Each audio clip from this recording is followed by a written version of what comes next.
Direct News TV. October 25, 2023. Israel-Hamas war live, UN ceasefire bid fails as Gaza death toll soars. A Russia-backed UN Security Council resolution calling for a ceasefire fails as Israel presses on with its deadly bombardments on Gaza. Al Jazeera condemns Israel's indiscriminate assault on the besieged enclave after family members of Al Jazeera Arabic's Gaza bureau chief Wael Dadu are killed in an air raid. Journalist rights groups express grave concern as 24 media workers have been killed since the Israel-Hamas war broke out. U.S. President Joe Biden spurs anger for questioning the death toll in Gaza and describing the deaths of innocent Palestinians as the price of waging war. At least 6,546 Palestinians have been killed in Israeli attacks on the Gaza Strip, while more than 1,400 people have been killed in Israel since October 7. Frustrated Security Council members drafting new resolution. We're now at the 4th UN Security Council resolution. 2 today. 2 previously. All 4 have failed. It's not over.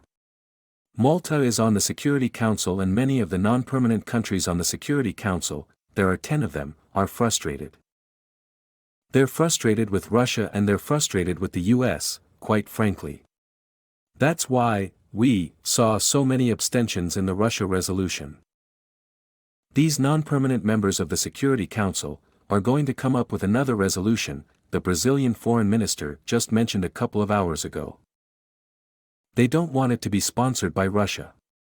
They don't want it to be sponsored by the US. They think that's too political. They're going to come up with their own resolution trying to get some sort of uniformity here because they say it is critical, because people are dying. They say that their resolution will be focused on humanitarian issues, and they hope to have it available, at least for a vote, perhaps by early next week. They're working on it pretty much around the clock now to get that first draft together. U.S. Muslim group also slams Biden for questioning Palestinian death toll. The Council on American Islamic Relations, CARE, a major U.S. civil rights group, has added its voice to growing condemnations of comments by President Biden that cast doubt on the number of Palestinians killed in Gaza. Biden also said the deaths of innocent Palestinians were the price of waging war.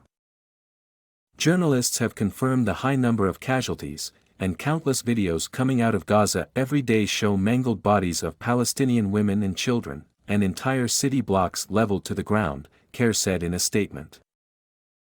President Biden should watch some of these videos and ask himself if the crushed children being dragged out of the ruins of their family homes are a fabrication or an acceptable price of war. They are neither. Report: Child of Al-Aqsa radio journalist also killed in Israel strike. The Palestinian news agency, Wafa, is reporting that the child of slain Al-Aqsa radio journalist Doa Ashraf was also killed in the Israeli strike on their home in central Gaza. Details on the identity and age of the child were not immediately available. Wafa quoted witnesses as saying that Israeli warplanes struck the Sharaf residence, located in the Zawaida area, south of the Nuseirat refugee camp, multiple times. Dueling UN Security Council resolutions on Gaza, how did the members vote? US-led resolution calling for humanitarian pauses, vetoed by Russia and China. 4. Albania, France, Ecuador, Gabon, Ghana, Japan, Malta, Switzerland, United Kingdom, United States. Against, Russia, vetoed, China, vetoed, United Arab Emirates. Abstained, Brazil, Mozambique. Russia-led resolution urging humanitarian ceasefire failed to get enough votes in favor. 4. Russia, China, UAE, Gabon. Against, UK, US. Abstained, Albania, Brazil, Ecuador, France, Ghana, Japan, Malta, Mozambique, Switzerland. More than a dozen killed in latest Israeli strike on southern Gaza, report. At least 13 people were killed, most of them children, in the latest Israeli strike targeting a house in the city of Khan Yunis, according to the Palestinian news agency, Wafa. Several other people were injured, Wafa added. Separate strikes were also reported in 4 other areas of Gaza City, including in the vicinity of Yarmouk Stadium, although there were no immediate reports on casualties. Video: 2 Indonesian hospital doctors mourn killing of family members in Israeli strike. A video clip posted by Al Jazeera Arabic on the social media platform X, formerly Twitter, captured the moment doctors Muhammad Al-Ran and Muayyad Al-Ran received the news of the killing of their family members. The former is the head of the surgery department at the Indonesian hospital in northern Gaza. Since Israel started bombarding Gaza on October 7 in response to the Hamas attack, the immediate family members of several doctors in the besieged Palestinian territory have been killed. For days now, health officials in Gaza have warned that several hospitals could shut operations due to a fuel shortage brought about by the Israeli blockade.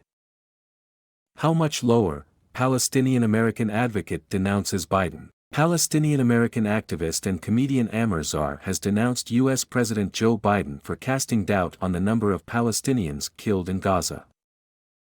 As if the president hadn't already been complicit enough in the dehumanization of Palestinians, now he says he doesn't trust us when we say we are being murdered, Zar told Al Jazeera.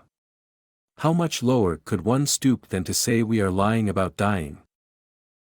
Biden has drawn widespread criticism for saying on Wednesday that he has no confidence in the numbers that the Palestinians are using. Killing of Al Jazeera journalist's family, preventable tragedy, human rights lawyer. The killing of Al Jazeera Arabic correspondent Wael Dadua's wife, children and grandson in an Israeli air raid was an awful tragedy that could have been prevented, human rights lawyer Noura Erakat says.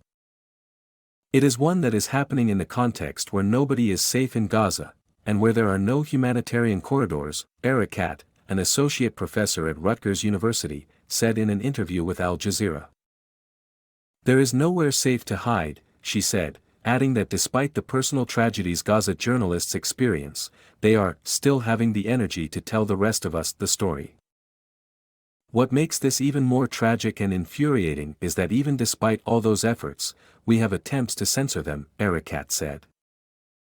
UN chief regrets misrepresentations of his remarks on Gaza. I am shocked by misrepresentations by some of my statement yesterday in the Security Council, as if I was justifying acts of terror by Hamas, United Nations Secretary-General Antonio Guterres told reporters, without naming Israel.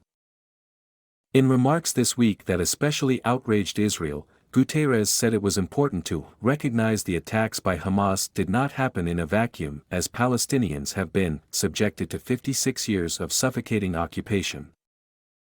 A furious Israel ambassador to the UN, Gilad Erdan, reacted to the remarks by calling on Guterres to resign.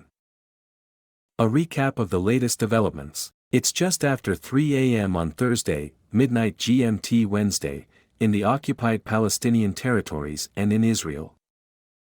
A doctor at Kamal Adwan Hospital in northern Gaza warns facility will turn into a mass grave as officials say the health system is completely out of service. UN Agency for Palestinian Refugees says the besieged enclave is hours away from running out of fuel, putting hospitals and other medical facilities on the brink of collapse. More Israeli raids are expected in the occupied West Bank. Al Jazeera correspondent Wael Dadua's infant grandson is among family members killed in an Israeli attack, which one observer described as targeted. New U.S. House Speaker Mike Johnson brings a pro-Israel resolution to the floor, where it is passed with overwhelming bipartisan support. The Israeli military says it intercepted a surface-to-air missile fired from Lebanon towards an army drone. Competing U.S., Russia resolutions on Israel-Hamas war fail at the U.S. Security Council. Lana Zaki Nassibeh, the United Arab Emirates envoy to the UN, calls for an immediate ceasefire in Gaza, telling the Security Council, there is no hierarchy of civilian lives. The U.S. Embassy in Kuwait says it is aware of threats by an armed group in Iraq called Alwiyat al-Wad al-Haq. My name is Kingsley. Please like, share, subscribe and hit that notification bell so you can be the first to be notified whenever we post. You won't regret it.